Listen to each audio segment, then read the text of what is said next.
I was lucky enough to have my sponsors actually cover all the food and all of the drinks. So that was also really incredible. Well, we got to talk about that. Where did you find your sponsors? As a real estate agent, one of the main things that I've learned that you need to do when you start is build a connection with people that you're going to be using on a transactional basis. So that's what I did.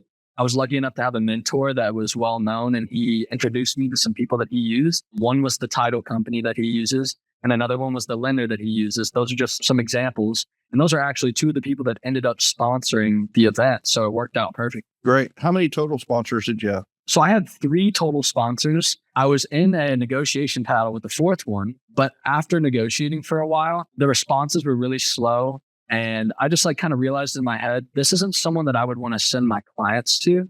So I would rather than not sponsor. That's kind of how I decided that. Yeah. Yeah. Very cool. Very cool. What was your third sponsor? Title company, lender, and what was the third? My barber.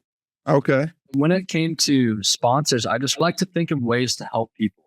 That's one of the main things that you build your business on is generosity. And I absolutely love that. As a young man of God, I think that's really important for me to represent that in my business. And so if I can help people in any way, that's exactly what I want to do. And my barber is an awesome guy. He does a great job every time he cuts my hair. So I felt like I wanted to help him out and get his business going even more. And I have to say, if you're listening to this on one of the podcasts, today is one you really got to go to YouTube. You got to check our hair out. We both have really good hair days going right now. He did a great job. That's an A+ right there. And if everybody's wanting to check that out, make sure that happens on YouTube. So check us out at Get Referrals, our YouTube channel. So what were some things that surprised you about the turnout of the event? And how did you invite people? So I just used your system of inviting. I created a Google survey where they just kind of fill out the form. They fill out their name, their email, their number.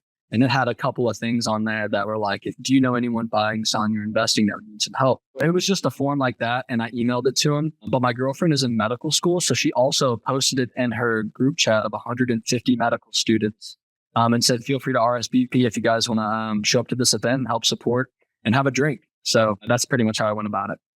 Very good. And basically your value you were offering was you're going to buy the first drink. Correct. Okay. All right. And did you set a limit to that? Like you're going to buy the first drink for the first 20? So I did not set a limit. There was a lot of learning that I did in this first event. I probably should have set a limit.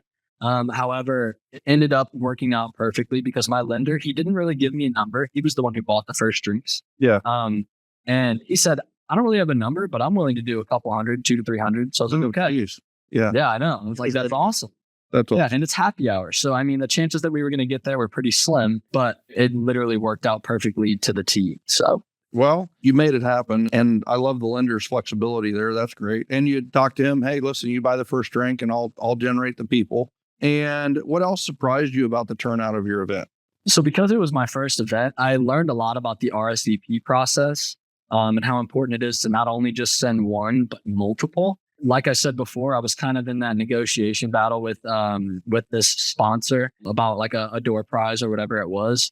And it ended up delaying my invitation process because I really wanted to put their logo on the invitation as well. So I delayed it by a week or two and ended up inviting people 2 weeks before the event instead of 4 weeks before the event. And I saw a significant decrease in what I feel like would have happened if I didn't. But I still had a turnout of about 11 people. So that surprised me. 11 out of 17 that RSVP. Okay.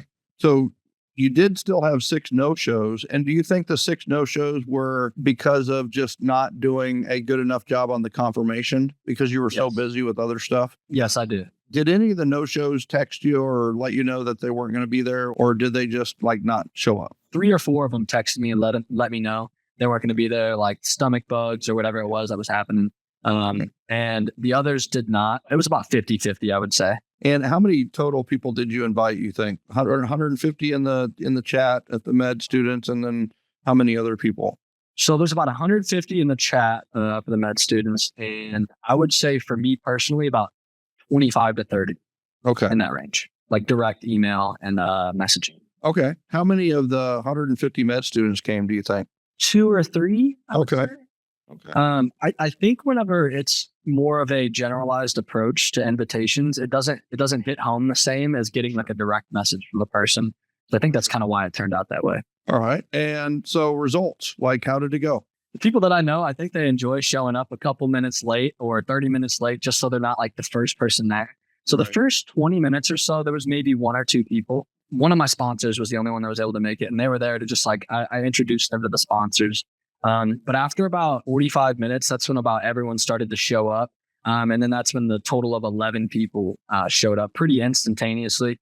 And they came to me to get the drink and their golden ticket. Yeah. I used the golden ticket strategy, which worked out perfect. It relieved so much stress for me and the bartender. So they just handed over that golden ticket and chose whatever drink that they wanted. So how about referrals? Were there any referrals, documented referrals, any leads for anyone? So yeah, there was about 8 total referrals for my sponsors out of the 11 people that came. My barber got about 4 of those. And my lender and title company, there's people that said they're going to be looking here in the near future. And when they use me, that they'll reach out to them. So I'd say about 8 total.